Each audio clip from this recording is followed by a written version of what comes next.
Muy buenos días a todos y todas.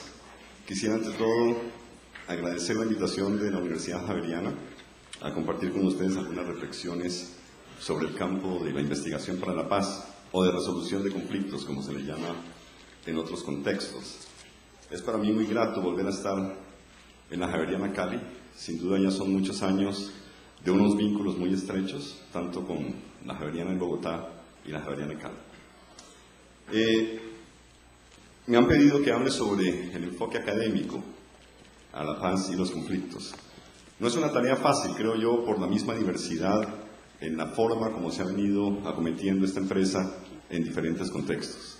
Hay sin duda muchas similitudes, pero también hay muchas diferencias. Voy a tratar de captar como una idea de lo que ha sido la evolución de este campo, tanto en el contexto internacional como en el contexto colombiano.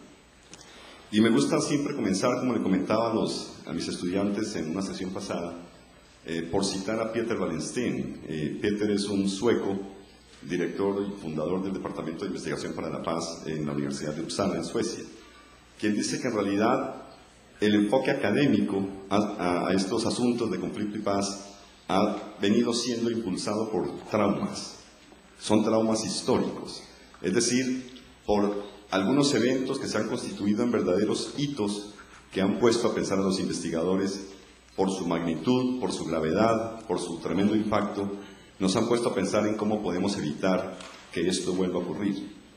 Y si ustedes se dan cuenta, aunque el tema mismo de conflictos y paz es de vieja data, yo creo que no ha existido ninguna civilización en la historia de la humanidad que nos haya preocupado por la paz y los conflictos, que no haya reflexionado alrededor de la paz y los conflictos. Como disciplina académica es más bien reciente, es quizás de comienzos del siglo XX, motivado por ciertos traumas, como dice Wallenstein, que han hecho que los investigadores piensen estos problemas. Sin duda el primer hito en este sentido sería la Primera Guerra Mundial, y es porque hubo en la Primera Guerra Mundial un grado tal de destrucción causado por algunos cambios o adelantos o avances en la tecnología militar y en la estrategia militar, que hicieron que fuera un evento tremendamente sangriento y destructivo. Armas que se utilizan por primera vez en esta guerra, por ejemplo, los tanques, por ejemplo, la aviación, aunque nunca al grado en que se llegó a utilizar en la Segunda Guerra Mundial, por ejemplo, la ametralladora que ya podía cargar un soldado y que disparaba algo así como 600, 700 tiros, la guerra de trincheras, que causó una tremenda mortandad. Y entonces este primer gran trauma histórico pone a los investigadores a pensar en cómo evitamos una Segunda Guerra Mundial. Surgen ahí las escuelas idealistas, como se les conoció posteriormente, que pretenden generar alternativas a la guerra, sobre todo con una base institucional. Toda la idea, por supuesto, de Liga de Naciones o de Sociedad de Naciones surge a raíz de la experiencia de la Primera Guerra Mundial para impedir una Segunda Guerra Mundial. Fracasó, como todos sabemos, por cuanto tuvimos la Segunda Guerra Mundial. Y la Segunda Guerra Mundial es todavía mucho más sangrienta que la Primera Guerra Mundial. Genera todavía mucha más preocupación, sobre todo porque surge un tipo de armas que no habíamos tenido antes, y son las armas nucleares. Las armas nucleares, además, en manos de dos potencias o de dos bloques, liderados por Estados Unidos y la Unión Soviética, en plena Guerra Fría, que nos pone a pensar con este grado de destrucción de las nuevas armas y con este ambiente político tan polarizado, realmente estamos en peligro del exterminio total.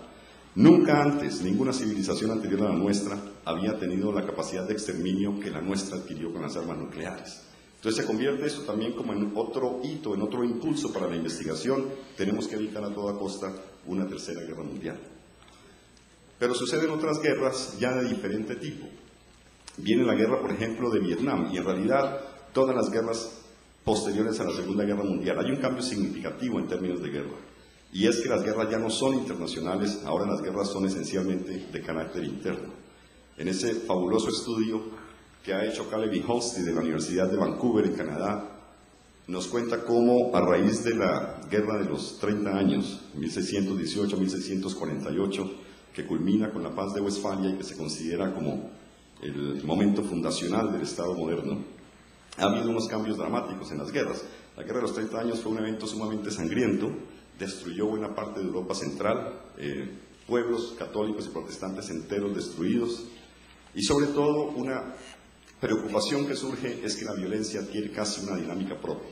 No existen todavía los ejércitos profesionales, son fuerzas mercenarias o las fuerzas que podría cualquier señor feudal prestar en un momento de conflicto externo.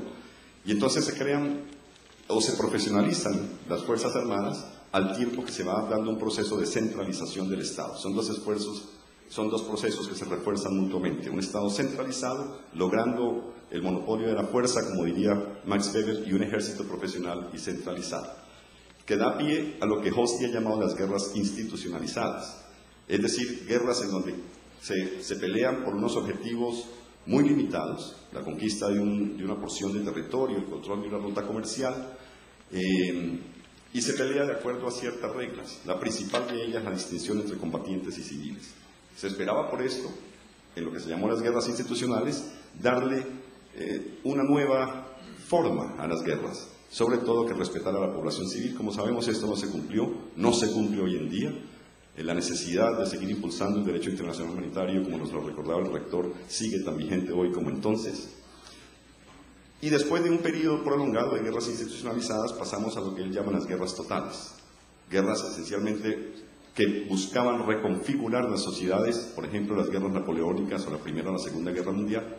Y este tipo de guerras que les estoy comentando a partir de la Segunda Guerra Mundial, que Hosty llamaría guerras del tercer tipo. Y son diferentes tanto en los objetivos que se buscan como en los actores que participan en estas guerras. Son objetivos, por ejemplo, de unificación nacional, como en el caso de Corea, en el caso de Vietnam. Son guerras de liberación nacional, estamos en un periodo de guerras anticoloniales, posteriormente también guerras antiimperialistas y revolucionarias, pero que se pelean además por grupos, organizaciones que no son estrictamente ejércitos. Normalmente confrontan el ejército o las fuerzas armadas de un Estado contra un grupo insurgente que recurre a una estrategia de guerra de guerrillas o guerra irregular, con todas las consecuencias que esto tiene para la población civil. Otro hito importante, además de estos cambios en las guerras, y que ha ido como configurando este campo que hoy llamamos investigación para la paz, ha sido, por supuesto, una nueva conceptualización de violencia y paz que fue promulgada a finales de la década del 50, 1959, por el profesor noruego Johan Galtung. Johan Galtung es el creador del Instituto de Investigación para la Paz de Oslo, y en 1959 escribe un artículo que realmente revolucionó la manera como estamos pensando la guerra y la paz. Y esencialmente lo que está planteando Galtung es que hay diferentes tipos de violencia. Hasta ese momento, el campo de conflictos e investigación para la paz venía pensando solamente las guerras, venía pensando sobre todo las guerras entre países, las guerras entre estados. Y hay un cambio a pensar guerras internas después de la Segunda Guerra Mundial, pero seguimos muy centrados en la cuestión de confrontaciones armadas. Y Galtung nos llama la atención al hecho de que hay sin duda un fenómeno que produce más víctimas anualmente que la guerra misma. Y ese fenómeno es lo que él llama la violencia estructural. Es decir, la forma en cómo estamos organizando nuestras sociedades que excluyen y condenan a tantas personas alrededor del mundo. La principal la causa de muerte de infantes en Guatemala es la diarrea, una enfermedad absolutamente curable.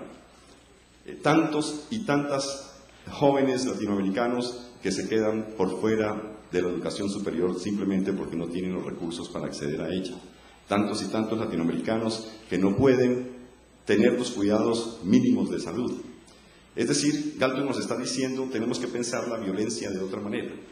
La forma como organizamos la sociedad, la forma como eso redunda en beneficio de unos y de otros, es causa de que las personas no puedan desarrollar potencialmente, no se puedan desarrollar en todo su potencial. Estas son causas estructurales en la forma como hemos construido la sociedad. Entonces a eso él lo llama violencia estructural, para diferenciarla de la violencia directa como sería la guerra.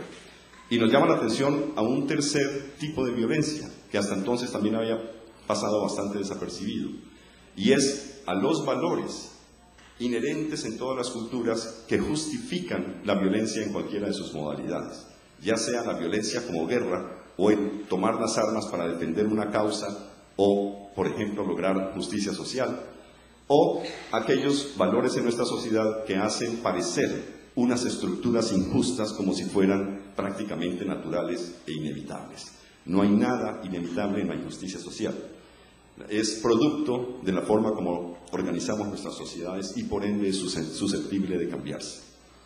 Entonces todo esto ha venido dándole como este impulso académico a la investigación para la paz. En algunos contextos se le llama investigación para la paz, en otros se le llama resolución de conflictos.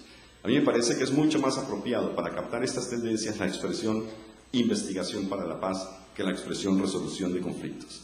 La expresión resolución de conflictos puede simplemente referirse a ponerle fin a un conflicto armado, sin tratar las causas subyacentes que han impulsado y que siguen impulsando ese conflicto armado. Casi se vuelve una forma de apaciguamiento.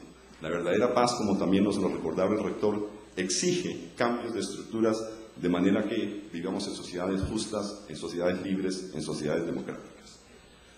En Colombia,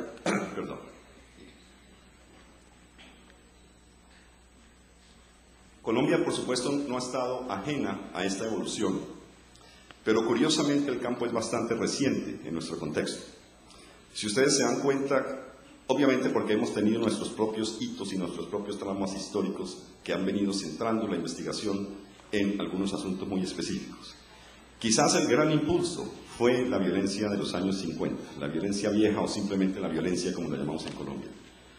Una buena producción por parte de centros de investigación y universidades, una buena producción intelectual, buena no solo en el sentido cuantitativo, sino también en el sentido cualitativo, gira muchísimo alrededor de la confrontación bipartidista de los años 50. Sobre todo han sido estudios históricos que han dado cuenta de la diversidad de un fenómeno que antes considerábamos exclusivamente como una confrontación entre el Partido Liberal y el Partido Conservador. Esto ha llevado, por ejemplo, a la diferenciación regional que se ha hecho en los estudios de la violencia vieja y que sigue impactando los estudios contemporáneos sobre la violencia en Colombia. Es decir, que nos llama la atención a las particularidades regionales que la confrontación y por ende la resolución potencial de ese conflicto deben tener en cuenta. Lo que a mí me llama la atención sobre Colombia, sin embargo, es que durante mucho tiempo el enfoque académico al conflicto se centró exclusivamente en la violencia. Quizás un nuevo cambio se produce a finales de la década del 80, cuando el estudio hecho por la Comisión de Investigación sobre la Violencia nos llama la atención al hecho de que hay otras violencias en nuestro país, mucho más urbanas, mucho más relacionadas con otros factores estructurales de diversa índole, que están causando inclusive más víctimas que las víctimas del conflicto armado. Entonces empiezan todos estos estudios, por ejemplo, sobre la violencia urbana y todo lo que hemos venido desarrollando a lo largo de estos años sobre todo relacionado con la juventud. La juventud como actor, pero también como víctima de la violencia en sus diferentes modalidades. Solamente en los años 90 abrimos algo en Colombia que se llama Resolución de Conflictos e Investigación para la Paz. Y en eso es pionera la Universidad Javeriana. El primer programa de resolución de conflictos que se abre en Colombia se abre en 1995 en la Javeriana de Bogotá.